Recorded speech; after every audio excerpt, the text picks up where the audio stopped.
esse foi um escape na minha vida, né? Porque a gente tem vontade de chorar.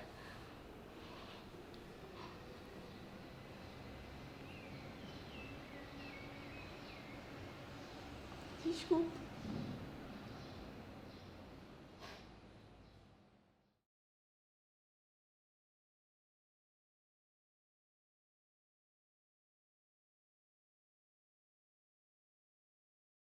Olha só esse dado. O Unicef, que é o Fundo das Nações Unidas para a Infância, calcula que metade dos transtornos mentais se desenvolve antes dos 15 anos de idade. Segundo o levantamento, metade dos jovens de 18 a 24 anos dizem que a saúde mental está ruim ou muito ruim.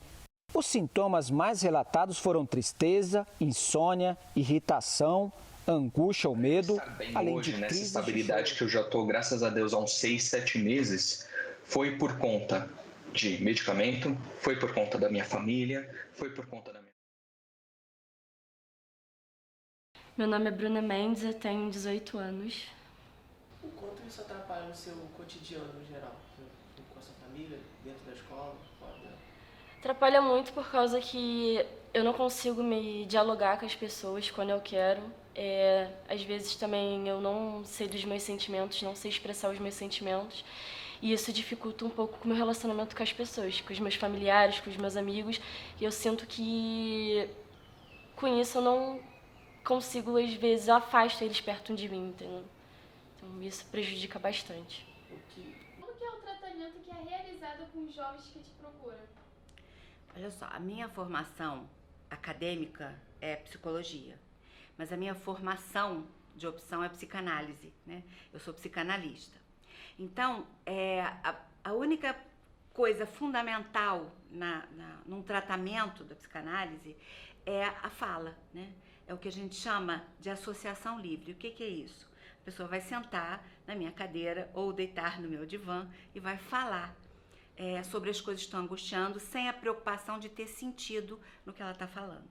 Então, o tratamento é esse, é falar. A pessoa poder expressar e falar das angústias, falar da sua história, né? Porque a gente tem uma construção, né? Como a gente já falou antes, é mais ou menos uma parede, um tijolinho, né? Às vezes o erro lá de baixo, erro entre aspas, por favor, mas qualquer questão que apareça na base do muro, ela vai refletir no alto do muro, né? Então é isso, as coisas têm uma história, né? E quando uma pessoa procura um tratamento de psicanálise, eu acho que até de psicologia, ela vem para falar, né? Ela vem para dizer dessa angústia, né? E as respostas normalmente estão na pessoa, né? O profissional só tem a função de auxiliar na direção dessas descobertas, né? Mas as respostas não estão na gente, não. Sim, eu faço tratamento desde os 6 anos de idade. No início foi com a mesma psicóloga, depois foi variando, porque como é SUS, há um problema, né, de pagamento, esses negócios, então nem sempre é com os mesmos psicólogos, mas agora eu tô com a mesma psicóloga e psiquiatra. Tem uma que faz tratamento comigo, assim, ela tá comigo desde os 6 anos, que minha mãe conseguiu, assim, conversar com ela pra ela não ter que me abandonar, entendeu, por causa dos remédios, porque eu tenho crises, assim, sempre, né, então, quando falta um médico, a minha mãe sempre procura ela pra estar ali comigo, entendeu? Não deixar eu ficar sem meu tratamento. Então... Você acha que a falta de consentimento das pessoas sobre doenças mentais, você acha que isso é um impedimento para você procurar alguma ajuda, se expressar, procurar uma ajuda, psicólogo? Tu acha que isso te atrapalha? No início atrapalhou bastante. No início eu estava sofrendo muito preconceito, justamente pelo TDAH, né? Porque eu tenho esse desvio de atenção na escola. E repetidamente, quando eu perguntava as perguntas, muita gente ficava debochando, ficava com essas gracinhas e muitas vezes eu faltava ao psicólogo pra mim não ter que se expressar com ela, entendeu? E eu ficava com muita vergonha, entendeu? Falava com a minha mãe que eu não queria mais ir, justamente porque as pessoas ficavam me zoando, entendeu? Falando que eu era maluca, sabe? Fazendo esses preconceitos, então eu queria faltar muitas vezes o psiquiatra e o psicólogo, mas eu falei assim, eu tenho que me ajudar, né? Eu não posso também só ficar escutando a opinião dos outros. E aí foi quando eu deixei de lado a opinião dos outros e concentrei mais em mim. Como o sistema de educação influencia a saúde mental dos jovens? Falando de adolescente, o sistema educacional no momento, né, ele trabalha muito com aquela pressão do futuro, né? Como que vai ser, né? O jovem do ensino médio, ele já entra com aquela pressão de qual profissão escolher, né? A pressão do vestibular, a pressão do que vai ser da sua vida adulta. Então, assim, infelizmente, a escola, ela ainda oferece pouca estrutura para ajudar nessa saúde mental, né? Porque o jovem ou adolescente, ele entra na escola, ele entra no ensino médio, tendo que projetar o seu futuro. E assim, às vezes a falta de uma equipe multidisciplinar para ajudar e apoiar esse jovem, às vezes pode influenciar assim nessa pressão, como do vestibular, do Enem, em qual profissão escolher.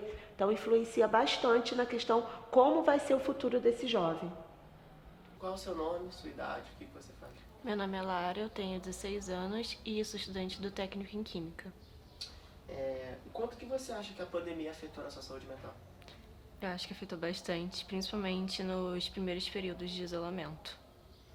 Você acha que, de algum modo, isso moldou sua personalidade depois daquilo? Sim, acho que antes da pandemia eu conseguia ser mais sociável, conseguia interagir mais com as pessoas e durante a pandemia, depois da pandemia, eu me tornei um pouco mais tímida, um pouco mais no meu canto.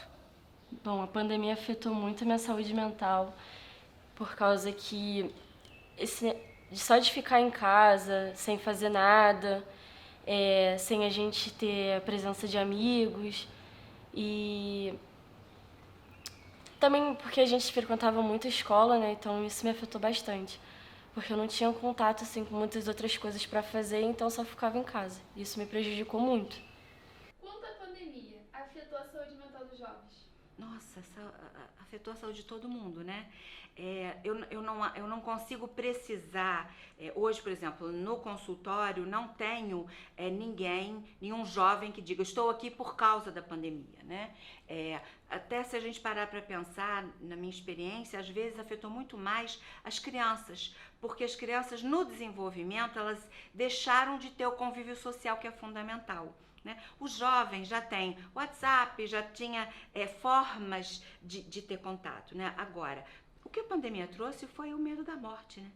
Que estava ali na cara de todo mundo. Eu acho que não teve uma pessoa no país da gente, ou acho que no mundo, que não tenha perdido alguém que conheceu. Pode não ter sido alguém da sua família, pode não ter sido um parente próximo, mas perdeu um amigo, perdeu o tio de um amigo, quer dizer, você sabe sempre de alguém que morreu por conta do corona, né? Então, isso impactou todo mundo, né? Você já procurou ajuda psicológica? Já, mês passado eu comecei a terapia, estou iniciando aí nos processos. Isso te ajuda realmente? Tipo, você vê diferença em você? Assim, como tá no início, eu não sei dizer como que a terapia tá ajudando, mas enquanto não tá sendo diagnosticada, eu tô tomando alguns remédios e eles têm ajudado um pouco mais no dia a dia. Entendi. Você se vê saindo de uma situação muito ruim psicologicamente? Você consegue se ver saindo disso sem ajuda?